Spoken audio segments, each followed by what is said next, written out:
2, halo, 3. Baik, kami dari kelompok Yamaha Indonesia yang terdiri dari saya, Ismail Jati, dan juga teman saya Yeremia Swardame Siambing, kemudian Samuel dan Aristus Litonga. Kami akan menjelaskan tentang Yamaha sendiri, tentang komposisi jasa pengucap. Adalah Yamaha ini menawarkan berbagai produk dan jasa. Perusahaan ini adalah salah satu komponen dari Nikkei 225 dan merupakan produsen piano terbesar di dunia. Tentang sejarah Yamaha sendiri yaitu dia didirikan pada tahun 1897 sebagai produsen organ buluh oleh Torokusu Yamaha di Hamamatsu dan resmi didaftarkan sebagai sebuah badan hukum pada tanggal 12 Oktober 1997. Pada tahun 1900, perusahaan ini mulai memproduksi piano. Piano pertama yang dibuat Jepang adalah piano tegak yang dibuat pada tahun 1900 oleh pendiri Yamaha sendiri yaitu Torokusu Yamaha. Kemudian diubah namanya menjadi Yamaha Corporation. Asal-usul perusahaan ini sebagai sebuah produsen instrumen musik pun masih tercermin pada logonya, yakni 3 garpu tala yang saling terkait. Pasca Perang Dunia Kedua, Presiden Yamaha, Kenichi Kawakami, mengalihfungsikan sisa peralatannya dan keahlian perusahaan ini di bidang metalurgi untuk memproduksi sepeda motor sebanyak 125 unit. Dan mereka berhasil untuk memproduksinya. Kemudian pada tahun pertamanya diberi nama Yamaha YA1 dikarenakan untuk menghormati pendiri Yamaha sendiri. Sepeda motor 2 tak berkapasitas 125 cc ini dan bersilinder tunggal tersebut dibuat sesuai DKW RT125 buatan Jerman. Pasca perang diproduksi dengan nama Bantam serta diproduksi oleh Harley Davidson juga dengan nama Hammer. Pada tahun 1954, Yamaha Music School resmi didirikan. Pada tahun 1955, kesuksesan YA1 pun membuat divisi sepeda motor dan perusahaan ini resmi dipisah untuk membentuk Yamaha Motor Co. Ltd. Yamaha pun tumbuh menjadi produsen instrumen musik terbesar di dunia dengan produksi piano, piano becu, drum, gitar, instrumen musik tiup, logam, instrumen musik tiup kayu, viola, cello, dan vibraphone. Dan pada tahun 1993, Yamaha membuat penyentesis digital pertama yang sukses secara komersial, yakni Yamaha DX7. Dan juga pada tahun 1998, Yamaha memproduksi perekam CD pertama di dunia, yang diberi nama Yamaha membeli Sequential Circuit pada tahun 1988. Namun, Yamaha juga membeli 51% saham Korg pada tahun 1997, namun akhirnya dibeli kembali oleh Korg pada tahun 1993. Kita kelompok kami ini akan mendiskusikan tentang Yamaha, menginovasikan bagaimana kita akan memproduksi motor listrik.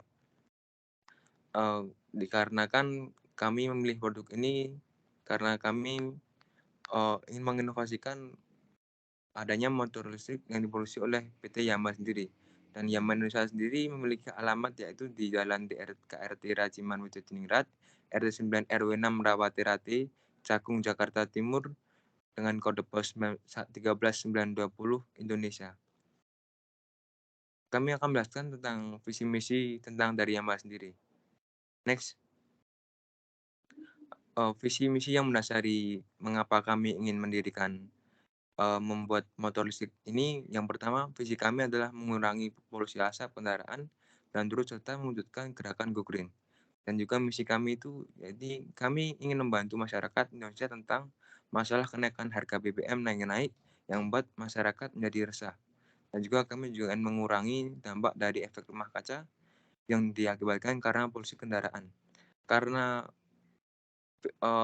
banyak dampak negatif dari polusi yang didampakkan oleh polusi kendaraan seperti polusi udara ini dapat mengakibatkan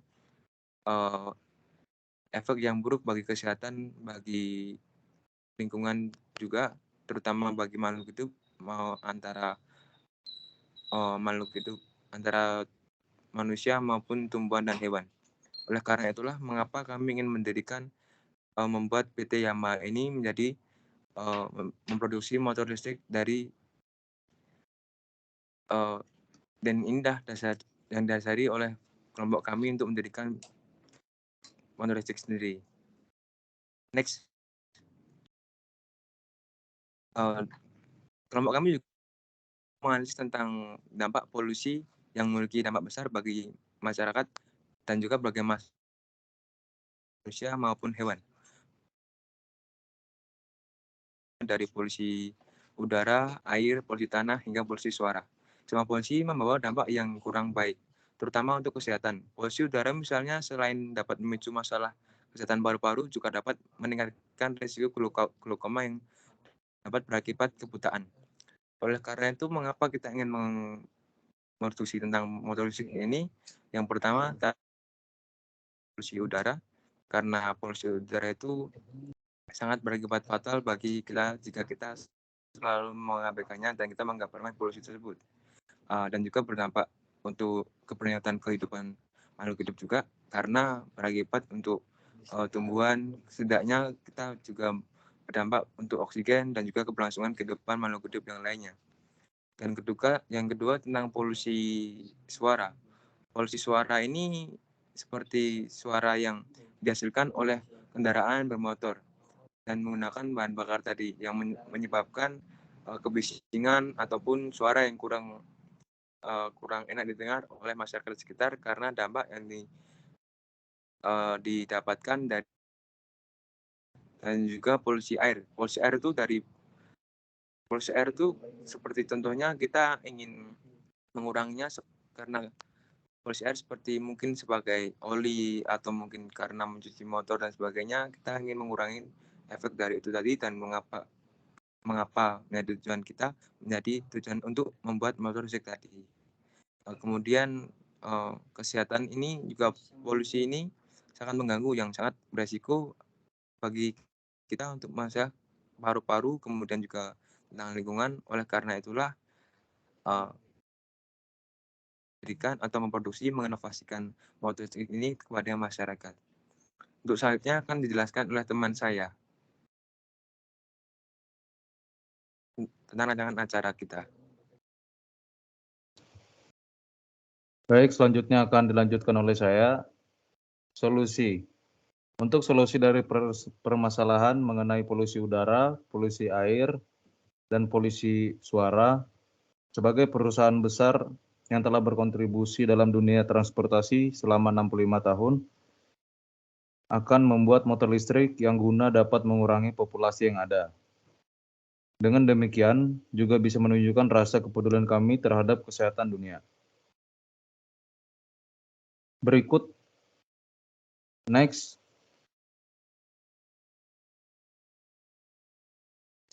Berikut adalah kegunaan dan keuntungan dari motor listrik yang akan kami produksi. Yang pertama itu menghindari populasi udara. Seperti yang kita tahu, motor yang alternatif tenaga yang menggunakan bensin akan selalu mengeluarkan asap yang dimana hal tersebut dapat mengganggu polusi udara. Berbeda dengan motor listrik yang akan kami ciptakan. Motor listrik tidak mengeluarkan asap sama sekali yang dapat mengganggu polusi udara, juga kebisingan yang dihasilkan oleh motor listrik sama sekali tidak ada. Dengan begitu, tidak akan mengganggu masyarakat sekitar. Lalu yang kedua, menggunakan tenaga listrik. Seperti namanya, motor listrik, sudah pasti tenaga yang digunakan oleh kendaraan ini berupa listrik. Motor listrik mengetahui keberadaan bahan bakar bensin di muka bumi semakin menipis. Motor listrik juga dapat menghemat penggunaan bensin di muka bumi. Dengan begitu, ketika persediaan bensin di muka bumi telah habis, motor listrik menjadi solusi untuk tetap dapat menggunakan kendaraan tanpa bensin. Yang ketiga, memiliki rangka yang kokoh. Seperti yang kita tahu, kendaraan pada umumnya akan selalu mengalami kerusakan jika kendaraan tersebut jarang diservis secara rutin. Motor listrik akan dibuat tetap kuat walaupun tidak diservis secara rutin. Lalu yang keempat, memiliki durabilitas yang lama. Kami juga membuat kendaraan listrik dengan durabilitas yang lama, di mana ketika motor listrik semakin berumur, kerusakan yang dihasilkan tidak ada sama sekali, yang dapat membuat konsumen tidak terganggu dengan kinerjanya. Next. Berikut ini adalah target kami ketika melakukan promosi kendaraan listrik. Pertama itu ada 50% laki-laki dan 50% perempuan. Dengan syaratnya adalah sudah memiliki surat izin mengemudi, memiliki surat vaksin dosis 2, dan membawa serta kartu tanda penduduk. Bagi masyarakat yang ingin melihat test drive motor listrik, walaupun belum memiliki surat izin mengemudi, tetap bisa datang, namun hanya melihat saja dan tidak diperkenankan melakukan test drive. Berikutnya akan dilanjutkan oleh teman saya, Samuel. Selanjutnya saya akan menjelaskan mengenai bentuk kegiatan yang akan kami selenggarakan dalam acara Yamaha ini.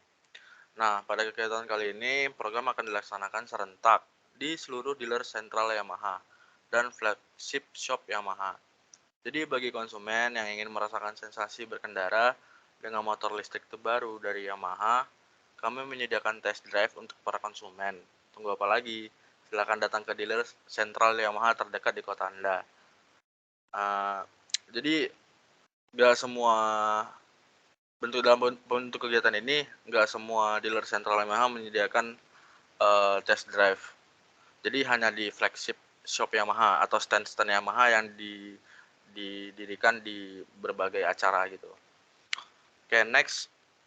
Nah, seperti yang Anda lihat, nah orang-orang berikut ini termasuk influencer yang bergerak di bidang otomotif ya.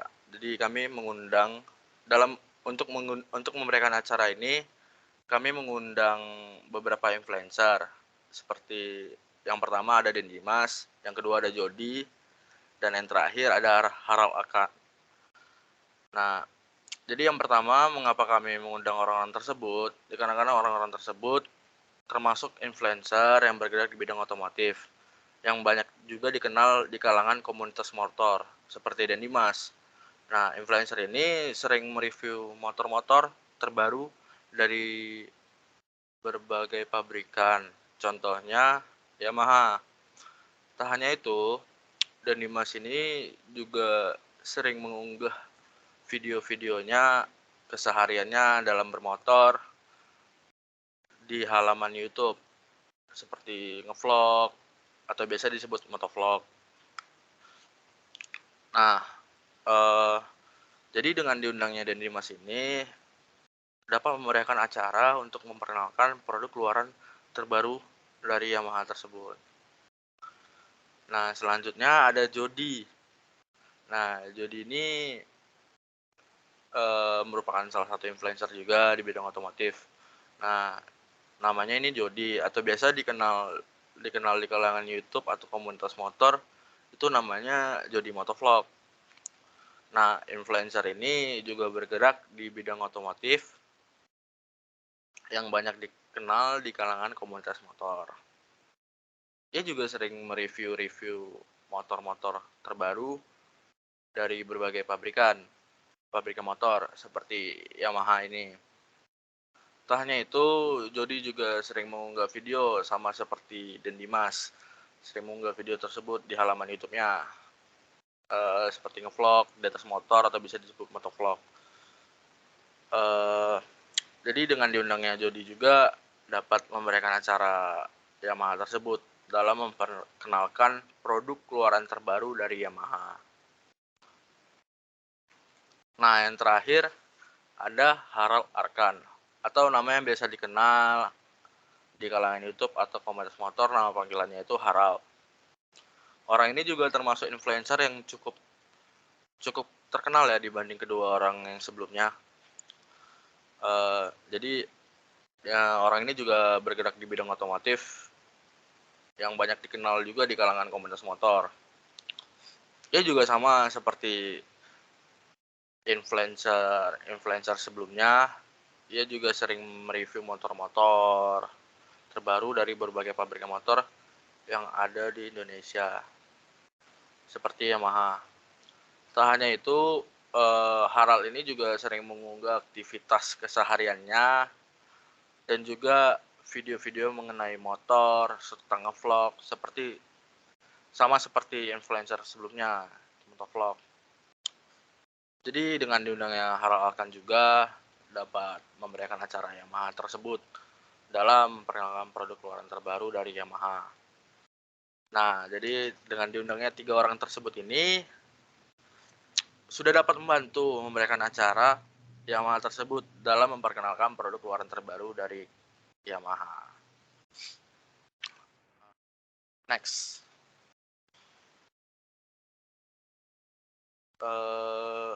Yari? Ya, ini adalah susunan panitia pelaksanaan dari acara ini. Yang pertama itu ada Isnu Persetia sebagai sekretaris dengan nomor peserta 2103-26200. Lalu ada Yermia Sipardami Siombing yaitu saya sendiri sebagai ketua dengan nomor peserta 2103-26181. Dan yang terakhir ada Samuel Selitonga sebagai bendahara dengan nomor peserta 2103-26191. Next. Habis. Ya, sekian dari presentasi kelompok kami dan terima kasih. Terima kasih.